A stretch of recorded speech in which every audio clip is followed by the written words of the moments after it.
G'day, welcome to Mark and Sam After Work. Today I want to talk to you about muzzle brakes. First off, what's a muzzle brake? It's a device that you bolt or clamp on the front of your rifle, on the front of the barrel, to limit recoil or to help with recoil. So recoil being the blast of the rifle coming back and pushing you and whacking you.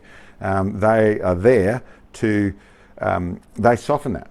Basically, it's in a very crude way of terming it, they can make a 308 feel like a 223. They can make a 3006 feel like a 243 sort of thing, in the way they make the rifle less aggressive to shoot. And for that, if done properly, and I'll go through that in the video, done properly, generally make a rifle more accurate to shoot.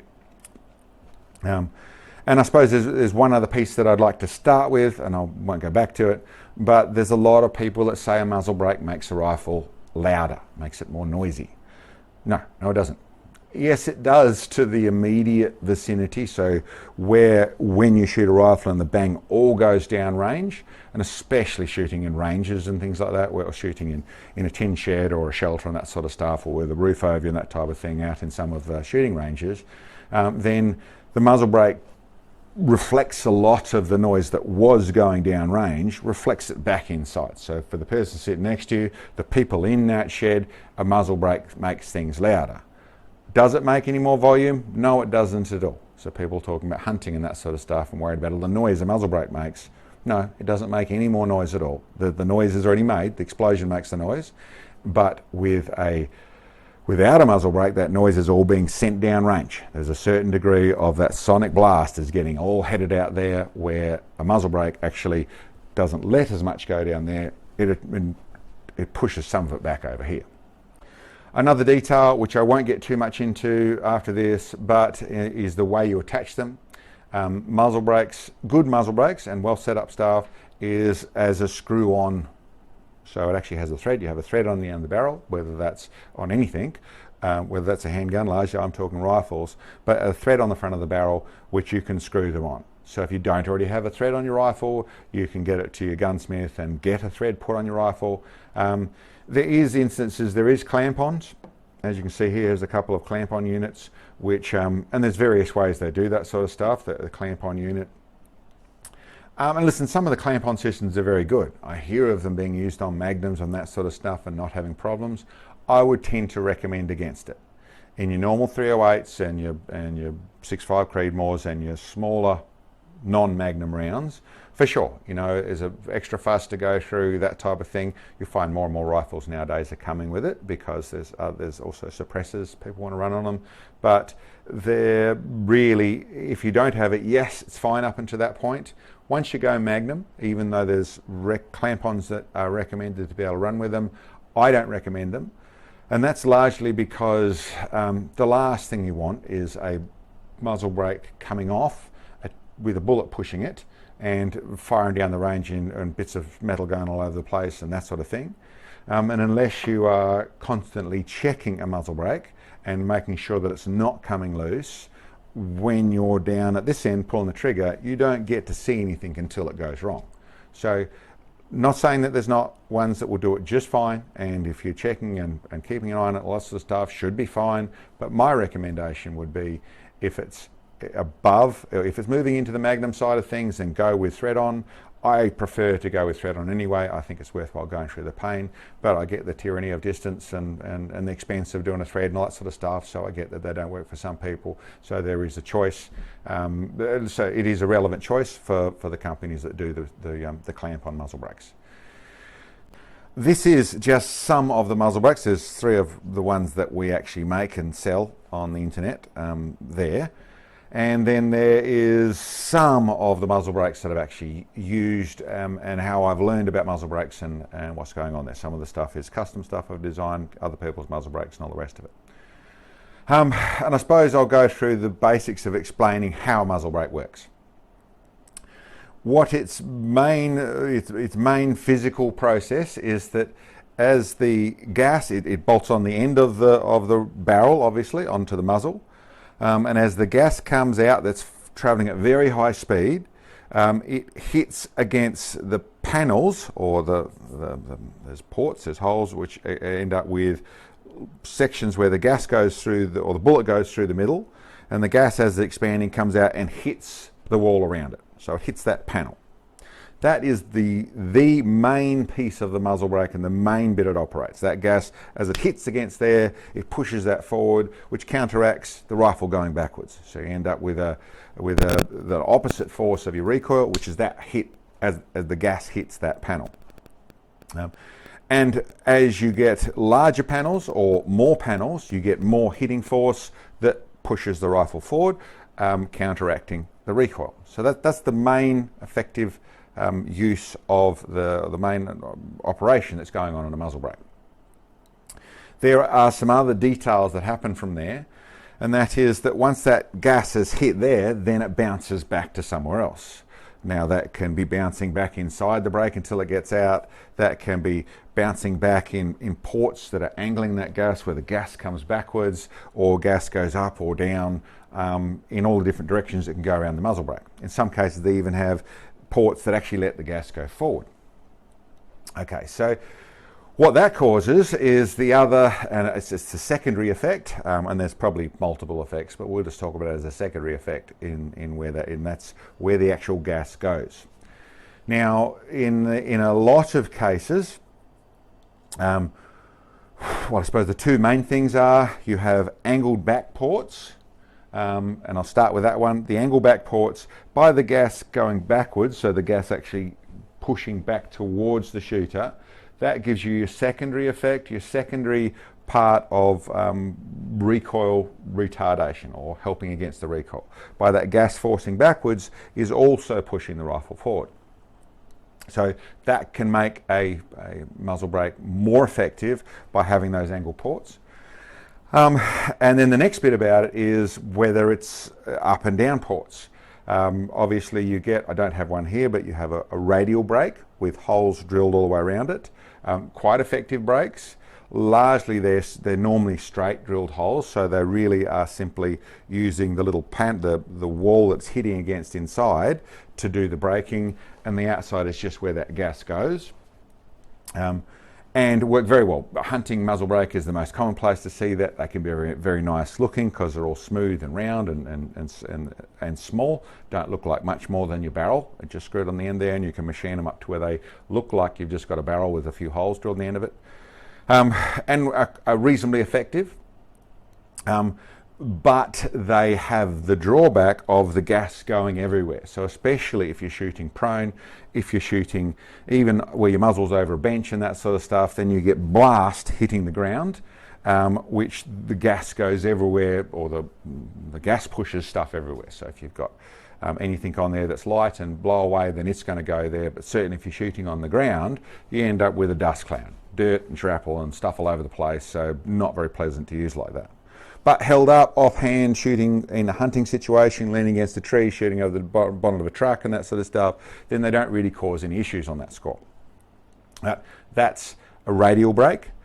The next thing, and probably what is commonly used, and probably one of my more common questions, is having upward ports.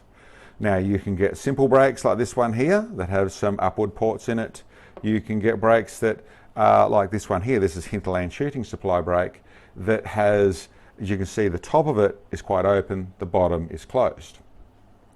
Now there's two main logics that go with that sort of brake, either one of those in fact. One is to stop muzzle rise.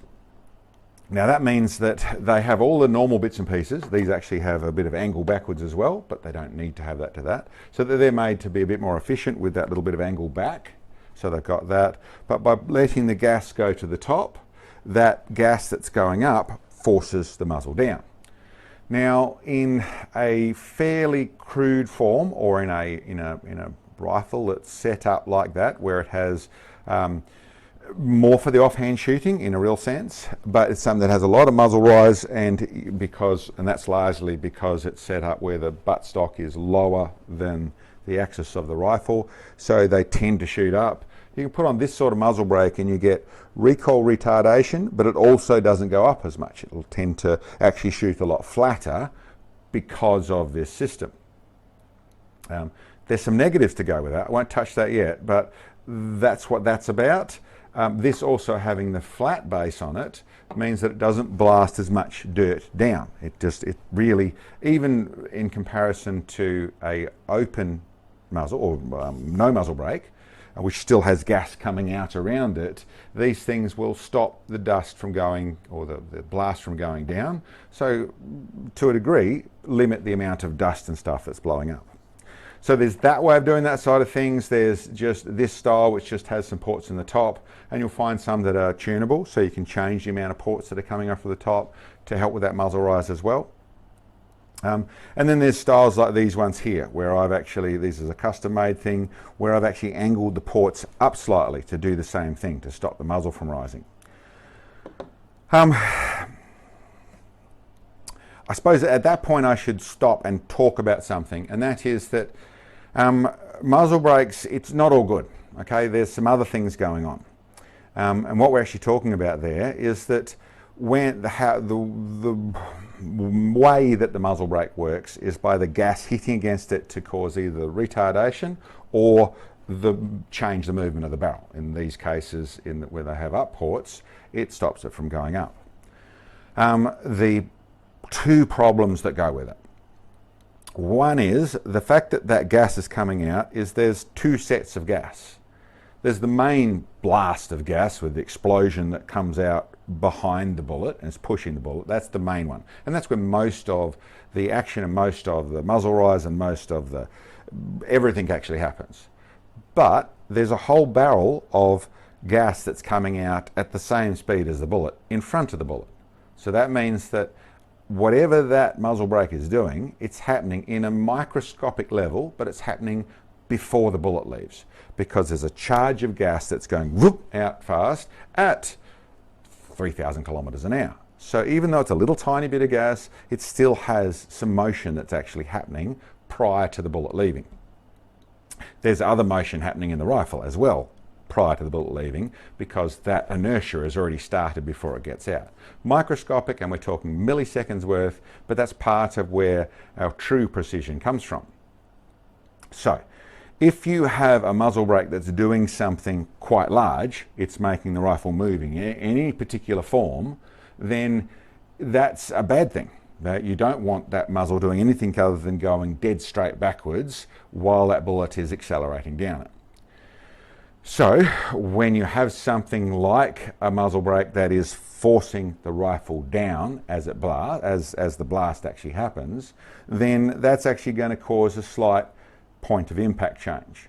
Now, of course, if that change was all the time and happened every time exactly the same way, so your shoulder pressure and your shooting platform, whatever it is precisely the same, that doesn't matter. It's always going to go to the same thing. You've adjusted your scope to suit, or your sights to suit, and everything's going to work perfectly.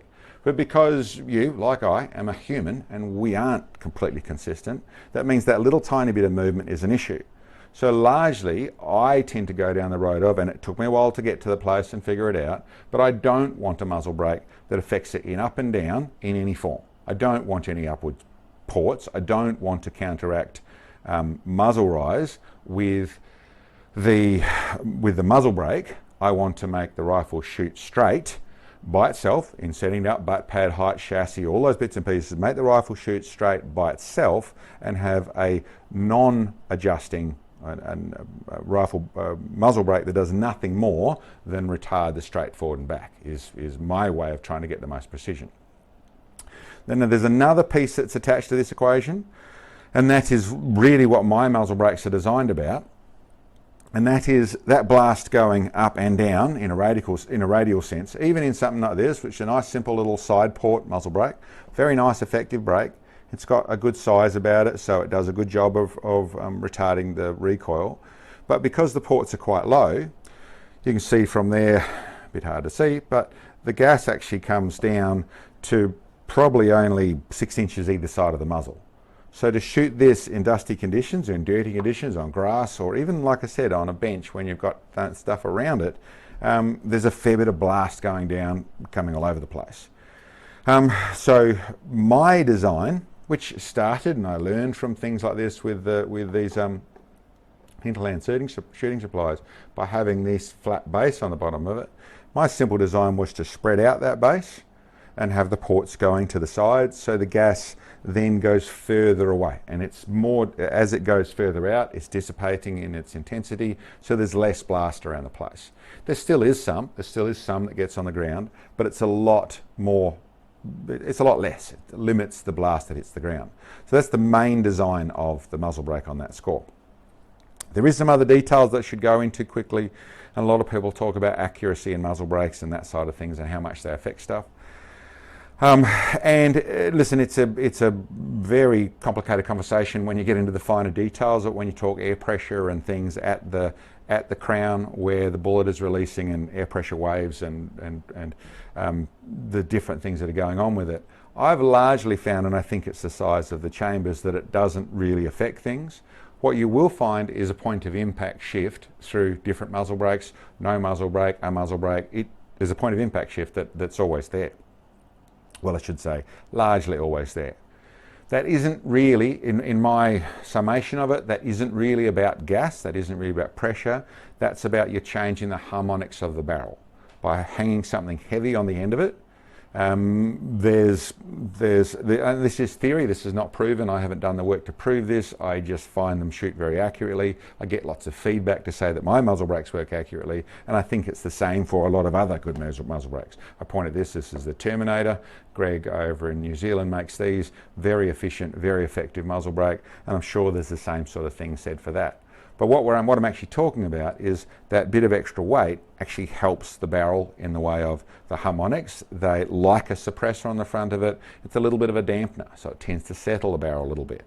They also help in the muzzle brake side of things through their stopping recoil, so there's not as much of the rifle starting to move when you pull the trigger. But the point of impact shift is actually about the fact that harmonic and how the muzzle is exactly moving at that time changes versus the amount of weight that's hanging on the front of it. And I wouldn't particularly say that it's better for heavier. I haven't done that test. I would just particularly say that a slightly different weight can change exactly where that point of impact is, but you should still find that the groove will be the same. You're just adjusting to suit it.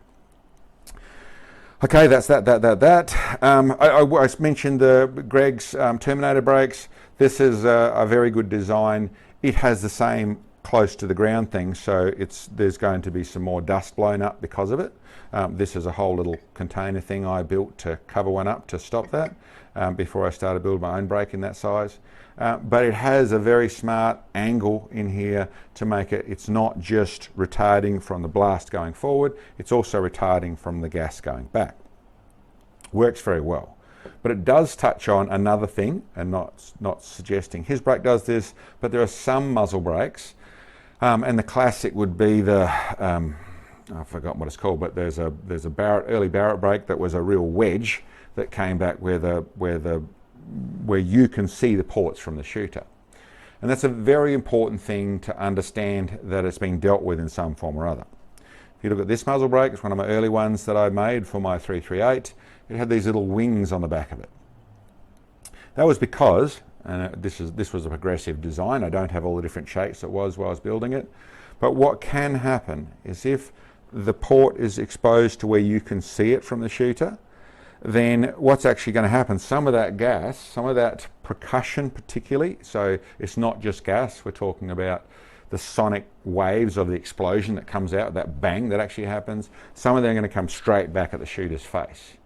So any good brake should have straight or maybe even slightly moving out shapes. You'll notice on some of my bigger, this is only a small one, but the big one like on my BMG setup, I have, and the same on my Shytech Improve or my Gibbs, is I have a slight angle outwards on the brake. Or normally, even these ones work fine because they're straight. What I'm actually talking about there is as that gas bounces off the front and comes back, and in this sort of brake it's probably the sonic vibrations or the sonic shock is going to go up and down a few times, but it's still going to end up reflecting off this front and pushing straight back.